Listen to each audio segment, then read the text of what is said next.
In the days of the judges, when Israel had no king and every tribe struggled to remain faithful, the land was often shaken by famine, conflict, and uncertainty. It was a time when the future could feel fragile, when a single season without rain could turn fields to dust and turn families into wanderers. In Bethlehem, a town whose name means house of bread, a famine arrived so severe that bread itself became scarce. A man named Elimelech made a difficult decision. With his wife Naomi and their 2 sons, he left Bethlehem and traveled to the land of Moab, hoping to survive until the famine passed. Moab was foreign territory, a place of different customs and unfamiliar gods, but desperation often pushes people beyond what feels safe. The family settled there, and life continued for a time, but tragedy soon entered their home. Elimelech died, leaving Naomi a widow in a foreign land. Her sons grew older and both married Moabite women, one named Orpah and the other named Ruth. Naomi hoped that new marriages would stabilize their lives, yet sorrow returned again. Naomi's sons died as well, leaving her without husband and without children. In the ancient world, this was not only grief, but vulnerability. Naomi now faced the future with emptiness and uncertainty. She heard that the Lord had visited his people in Bethlehem, and that food had returned to the land. With nothing left to hold her in Moab, Naomi decided to return home. Orpah and Ruth began the journey with her, walking beside her on the road, their own futures now tangled with Naomi's loss. Yet Naomi, thinking of their well-being, urged them to turn back. She told them to return to their families and rebuild their lives in Moab, because she could offer them no husbands, no protection, no clear future. Orpah wept, embraced Naomi, and returned to her people. Ruth, however, refused. Her loyalty was not shallow or temporary.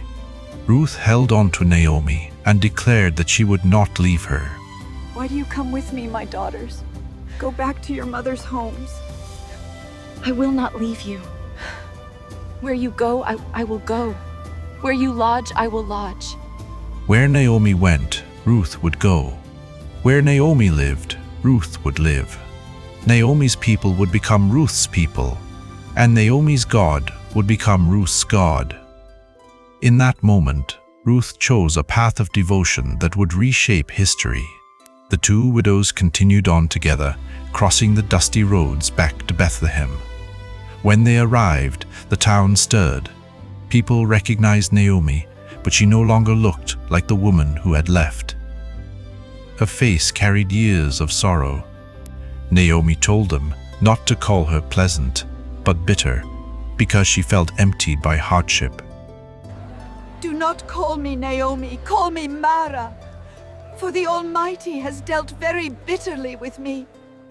Yet, even as Naomi spoke in grief, Ruth stood beside her as proof that Naomi was not alone.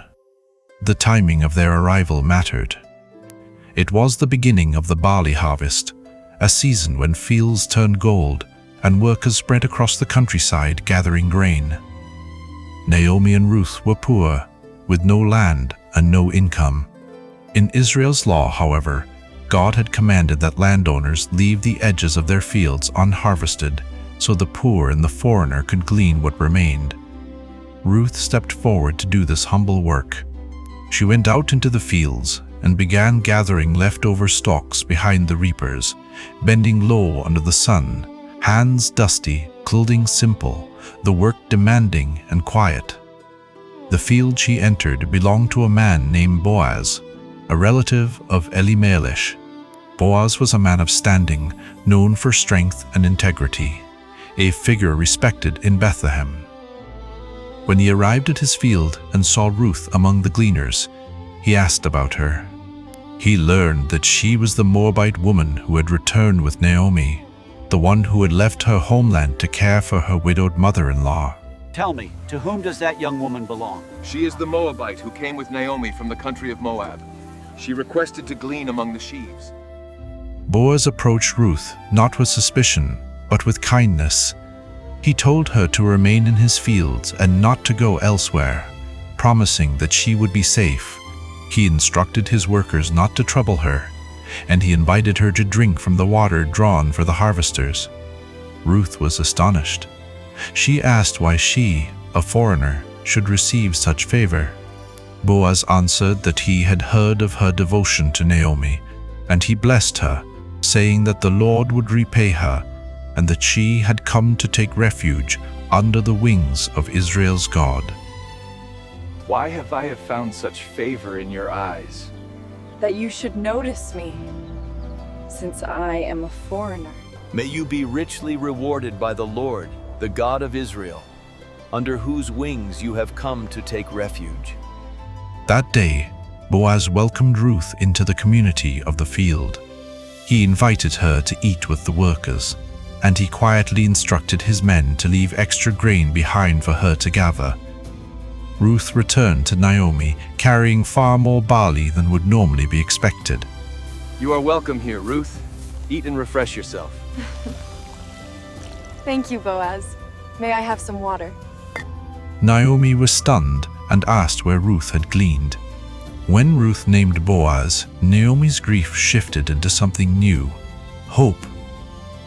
Naomi recognized Boaz as a close relative with the potential to act as a kinsman redeemer, someone who could legally rescue the family line, restore what was lost, and provide protection. Naomi blessed the Lord, realizing that kindness had not vanished from their story. As the harvest continued, Ruth remained in Boaz's fields, and the bond between them grew through quiet integrity rather than dramatic display. Where did you glean all this grain, my daughter? Who showed you such favor? The man's name is Boaz. He was very kind to me today. Yet Naomi understood that their future needed more than daily gleaning. She formed a careful plan rooted in Israel's customs. She instructed Ruth to approach Boaz at the threshing floor after the harvest, where grain would be processed and stored, and where Boaz would sleep near the grain to guard it. My daughter, tonight Boaz is winnowing barley at the threshing floor. Go there, wash and... Ruth followed Naomi's guidance with humility and respect. Late at night, under torchlight and moonlit shadows, Ruth approached the threshing floor. The setting was quiet, the air filled with the scent of grain and the soft sounds of the night. Ruth waited until Boaz rested, then approached in a respectful manner, making her presence known. Boaz awoke startled, and Ruth explained who she was, asking him to spread his protection over her as a redeemer. Who are you? I am Ruth, your servant. Spread your cloak over me, for you are a kinsman redeemer. Ruth's request was not reckless. It was a humble appeal to covenant kindness, to lawful provision, to a future shaped by integrity. Boaz responded with honor. He praised Ruth's character, noting that she had not chased after younger men, and he promised to do what she asked. Yet there was a complication. Another redeemer, closer in relation, had the first right to act. Be at peace, my daughter. I will see to it myself that this matter is settled honorably before the sun is fully risen. Boaz vowed that he would settle the matter properly at the city gate in the presence of witnesses.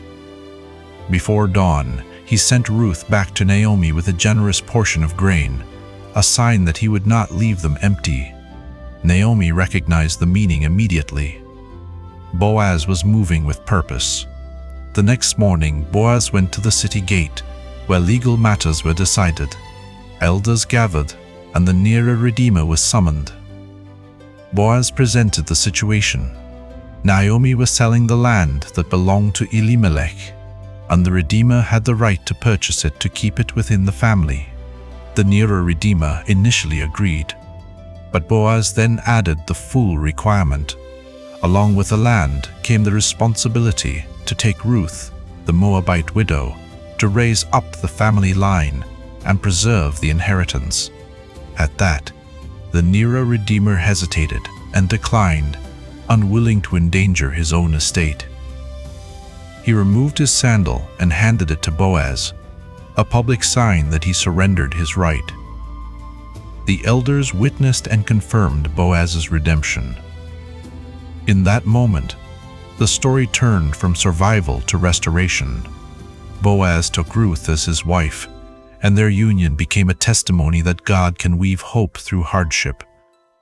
Ruth, once a foreign widow gleaning scraps in a field, became part of Israel's covenant story. Naomi, once emptied by sorrow, found her arms filled again. Ruth and Boaz were given a son, and Naomi held the child with trembling joy. The women of Bethlehem celebrated with her, declaring that Naomi's life had been restored and that her family line had not been cut off. The child was named Obed, who would become the father of Jesse, and Jesse the father of David. In this way, the quiet faithfulness of Ruth became part of a far greater story, the story of Israel's greatest king, and in the long arc of Scripture, the family line through which the Messiah would come. The book of Ruth stands out in the Bible not because of armies or miracles of fire, but because it reveals God's providence through ordinary acts of loyalty and kindness. It shows that faithfulness in small choices can echo into generations. Ruth's devotion to Naomi, Boaz's integrity in the field and at the gate, and Naomi's steady hope in the middle of grief all become strands in a tapestry of redemption. The story reminds us that God's mercy is not only found in thunder on mountains or walls falling before armies. Sometimes it is found in a gleaner's hands, in a shared meal, in a promise kept at dawn, and in a future restored after loss. Ruth and Boaz show that when human lives seem broken by famine and death, God can still write a new chapter, one built on loyalty, honor, and the quiet power of covenant love. To my wife, Ruth, and to the God who brought us together, blessings upon your house.